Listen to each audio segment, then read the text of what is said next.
Coach, tonight was obviously a chance for your group to go up against one of the best offensive rebounding teams in the league. They had 25 second chance points in the first half, but only second in the second. What did you think about your group's ability to kind of course correct there a little bit tonight? Yeah, that was kind of the game in the first half, right? I thought we did a pretty good job first shot defense, and a pretty good job with the game plan all the way around. And then, that's the reason why they're a good team. I mean, they make you do everything well. And obviously we didn't do that well enough in terms of gang rebounding. We did try to address it at halftime. I thought the guys did make a concerted effort to move forward there. But it was a little too much. I mean, we had the game in a good spot. And then they got a couple in a row there at the end of the second that hurt us. Barry Trammell with the Oklahoman. Yeah, Mark, it looked like the other thing that hurt you throughout the night was the ball security. You didn't take care of the ball very well. How have you been generally pleased with the way you guys have taken care of the ball this year, and what you think was the problem tonight? Well, it was a little bit of a concern early, if you remember, and then I thought we had a good string of games there where our turnover rate was pretty low and we were getting shots and turning the ball over less than our opponents. I mean, tonight, the way they play defensively, they've got their big up and pick and roll coverage, and they've got really active hands, and they really they force you to throw precision passes and really take care of the ball. They slap, they reach, they grab, and they're pretty disruptive with it. So it was something that, obviously gave us problems tonight. But again, we're seeing the pictures and learning from it. Hopefully the next time we play this team, it's a lesson learned and we can tick forward a little bit. Joe Masato with the Oklahoman. Hey, Mark, I know Jokic is a tough cover for anyone in the league, but Isaiah is certainly giving up a lot of size in that matchup. Just what did you knowing that he was going to guard Jokic, what did you want to see from Isaiah? And, what were some of the things that stood out about his game, specifically on defense, but also some of the things he did on offense as well? Yeah, I mean, it's just another really good experience for him, and I think, obviously it's a tough cover right now, but I don't think it's a long-term tough cover for him. I think this is a matchup that he should be able to handle long-term. We see him as that kind of player.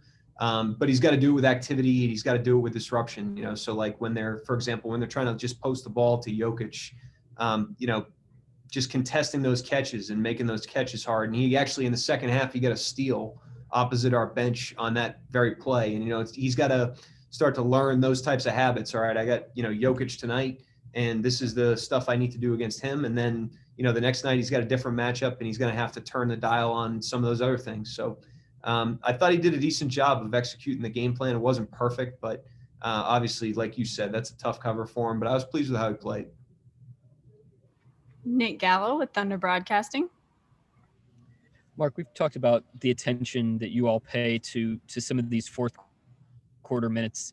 And I just was curious what you thought of what you saw out there on the floor. Was there anybody or any aspect that really kind of caught your eye that you thought was good in that fourth?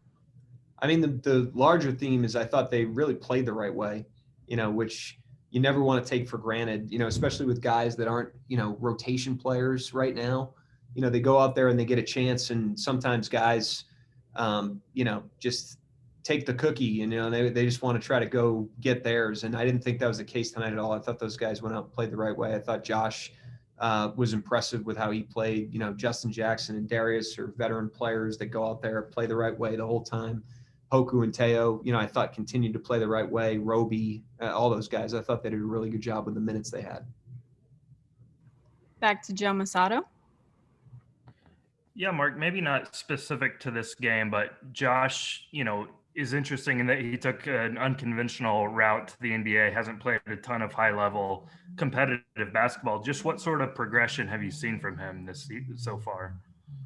He's got, first and foremost, he's got a great attitude and a great spirit, and takes a very positive and optimistic approach to every day. I think he's really grateful to be here and be in the NBA, and that goes a long way in a long season that can be a grind, so he's done a great job there. And then the thing you got to remember with him is, no summer league, no fall buildup this year, just like Poku and Teo, we talked about that. And those are, when you've never played before, those are really important touch points that, help you gain a little ground before camp. And he actually even missed some training camp practices. So he just hasn't had a lot of reps yet, but he does a great job in the high intensity workouts, the 3-on-3 games where, we play with the guys that don't get as many minutes. He learns from everything. When we practiced the other night, we scrimmaged. I thought he played well there. So he's ticking forward. He's doing a great job with the opportunities that he has. And then just one more thing, unrelated. Jamal Murray was 2 of 10 tonight. Lou did a really nice job against him. It's sort of like a broken record. I mean, that's what Lou's been doing throughout the year. But just what is it like when you can consistently rely on him to guard the opposing team's best wing and sort of handle them like that? Yeah, I mean, it's not a broken record in that, it's really hard to do every night. It's hard to play well every night. It's hard to compete every night as it is. And then, Murray is a great player, right? And so is Levine, and we're going to turn around. We're going to play the Clippers. They've got great players. So you're at the bottom of the mountain every night when, as a team, and also when you're guarding guys like that. And for him, the will that he has to be at the bottom of the mountain against the best players on the other team, and to compete the way he does with the motor that he does. I mean, it's really a tone setter for us, speaks to his competitive character, speaks to how he's willing to sacrifice for the team. I mean, it's just an unbelievable example for everybody here. It's got a contagious energy to it. We don't, it's a broken record talking about it, but we don't take it for granted one day what he does.